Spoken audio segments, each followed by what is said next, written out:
Hasteni berai kiri thairok no tebo mwchang te naithok khaiye senamoi tisana ni bagai tang bwtang nahar jakmani kokrong no teino Agartala Gitanjali State House no Montri Sushanto Chaudhary operator te juda juda hotel ni nok phangrok bai achugui kok salaimungo achukha Gitanjali State Tourist Guest House Tour Operator Hotel Resort Bania by Kerungjak Bebak Adong Tang Fangrok by Kok Shalaimungo Azukha Montri Sushanto Chaudhary Haseni Berai Khiri Thaino Sapsutratai Naithogui Tishamani Bishingte Lukukha Shotonai Haseni Berai Khiri Thaino Krak Khai Tishanani Nahar Mungbaino or Shalaimungo Azok Jakha Heni Shakha Montri Sushanto Chaudhary 8-10 দিন আগে বসার ইচ্ছে ছিল কিন্তু আমরা সময়ের যে গুরুত্ব বা সেটা অনুধাবন করে বিভিন্ন কাজে ব্যস্ত থাকার কারণে আমরা পারিনি একের পর এক প্লেন আমাদের ডেফার হচ্ছিল আজকে আমরা বসলাম যারা কাঞ্চনপুর উদয়পুর বিভিন্ন জায়গা থেকে এসেছেন আমি সবাইকে অনেক অনেক সাধুবাদ জানাই স্বাগত জানাই ধন্যবাদ জানাই এবং আজকের এই আলোচনা এটা ঘন্টা দুয়েক ব্যাপী আমরা করব আপনাদের ত্রিপুরা ট্যুরিজমকে আরো এনরিচ করতে গেলে কি কি প্রপোজাল আপনাদের মাথায় আছে ট্যুর অপারেটর যারা এখানে আছেন ট্যুর অপারেট করতে গিয়ে কি কি সমস্যার সম্মুখীন হচ্ছেন আপনাদের বিভিন্ন যারা জেলা থেকে এসেছেন সেই জেলাগুলোতে কি করলে পরে সেখানে আরো টুরিস্টদেরকে আমরা অ্যাট্রাক্ট করতে পারি বা বর্তমান যে টুরিস্ট আমাদের স্পটগুলো রয়েছে সেগুলোকে কি করলে পরে আমাদের ট্যুরিজমকে আরো আমরা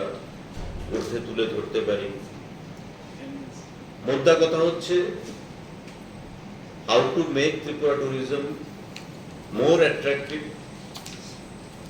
আমাদের এই বিষয়টা নিয়ে ফোকাস করার জন্য আজকের এই আলোচনা সভা বা ইন্টারেকশন সেশন তো এখানকার সেক্রেটারি সাহেবও বলবেন ডাইরেক্টর সাহেবও আছেন বেশ কিছু চিন্তা ভাবনা নিয়ে আমরা ট্যুরিজম ডিপার্টমেন্ট এগোতে চাইছি অনেক আমাদের রিসোর্সেস রয়েছে অনেক এভিনিউজ রয়েছে শুধু সেগুলোকে সুন্দর করে পরিচর্যা করে নতুন ভাবে তুলে ধরা এবং নতুন টুরিস্ট ডেস্টিনেশন কিভাবে নতুন ক্রিয়েট করা যায় সে বিষয়েও আমাদের চিন্তা ভাবনা চলছে আমরা করব স্বদেশ দর্শন স্কিম আমাদের স্পেশাল অ্যাসিস্ট্যান্স স্কিম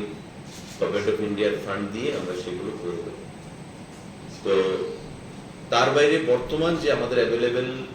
যে রিসোর্সেস অ্যাভেলেবেল যে আমাদের অ্যাসেটস গুলো রয়েছে ট্যুরিজমের আন্ডারে সেগুলোকে কি করে আরো সুন্দর করা যায় এবং বিশ্ব দরবারে ত্রিপুরা ট্যুরিজমকে পৌঁছানো যায় সে বিষয়ে আপনারা আলোচনা করবেন এখানে আমরা আলোচনা করলাম বক্তব্য রাখলাম সেটা বড় কথা না 1 ঘন্টা বক্তব্য রাখা যাবে কিন্তু আমাদের আপনারা যারা ইনপুট গুলো দেবেন আমরা নোট করবো এখানে মিটিং এর মাইনুটস একজন কে নিতেছে ডাইরেক্টর সাহেব মিটিং এর মাইনুটস একজন নেবেন ট্যুর অপারেটরের নাম বলবেন যে আমি এই ট্যুর অপারেটর থেকে বলছি আপনার যে কমেন্টস আপনার যে কনসার্ন সেগুলো আমরা নোট করব এবং পরবর্তী সময়ে সেগুলোকে নিয়ে আমরা যখন সিদ্ধান্ত নেব সেগুলোকে মাথায় রেখে আমরা সিদ্ধান্ত নেব এটা আমি আপনাদেরকে আজকে বলার জন্য এখানে ডাকলাম আর পরবর্তী সময়ে আমরা আলোচনা করব বিভিন্নভাবে ট্যুরিজমে কি ফেস্টিভ্যাল করা যায় ট্যুরিজমে কি কর্মসূচি আরো করা যায় কি করলে পরে ট্যুরিজমকে আরো ভিজিবিলিটি আমার কথা হচ্ছে আমি প্রত্যেক ডিপার্টমেন্টই বলি যে ডিপার্টমেন্টের ভিজিবিলিটি থাকতে হবে অ্যাক্টিভিটিস থাকতে হবে ইটস নট দ্যাট কি আমি প্রথম বছরই আমাদের যে টুরিস্টরা আসেন যে ডাবল হয়ে যাবে এমন না কিন্তু আস্তে আস্তে আস্তে আস্তে ধীরে ধীরে এটা সঠিক যে আমাদের ত্রিপুরা রাজ্যে স্কোপ রয়েছে কিন্তু আমরা কেন জানি কোথায় জানি একটা গ্যাপিং রয়েছে আমরা সেগুলোকে তুলে ধরতে পারছি না একটা এমন মনে হচ্ছে অথচ আমাদের থেকে ছোট্ট রাজ্য সিকিম আমাদের থেকে অনেক ছোট্ট রাজ্য গোয়া আমাদের থেকে অনেক ছোট্ট রাজ্য সেগুলো কিন্তু টুরিস্ট দিয়ে তাদের মেইন রেভিনিউ আসছে ট্যুরিজম দিয়ে একটা দেশ চলছে তো আমরা সেদিকে নাও যেতে পারলে মোটামুটি একটা ভিজিবিলিটি নিয়ে আমরা যদি আগে থেকে অনেক এগিয়ে যেতে পারি তবে সেটাই আমাদের অ্যাচিভমেন্ট হবে এবং আপনারা প্রত্যেকেই তার মানে সঙ্গী হবেন, প্রত্যেকেই তার পার্টনার থাকবেন, সেটাই আমরা চাই। রাজাখোড়াগুলি নিতেনি কক্ষম ব্যুরো রিপোর্ট খুম্পই।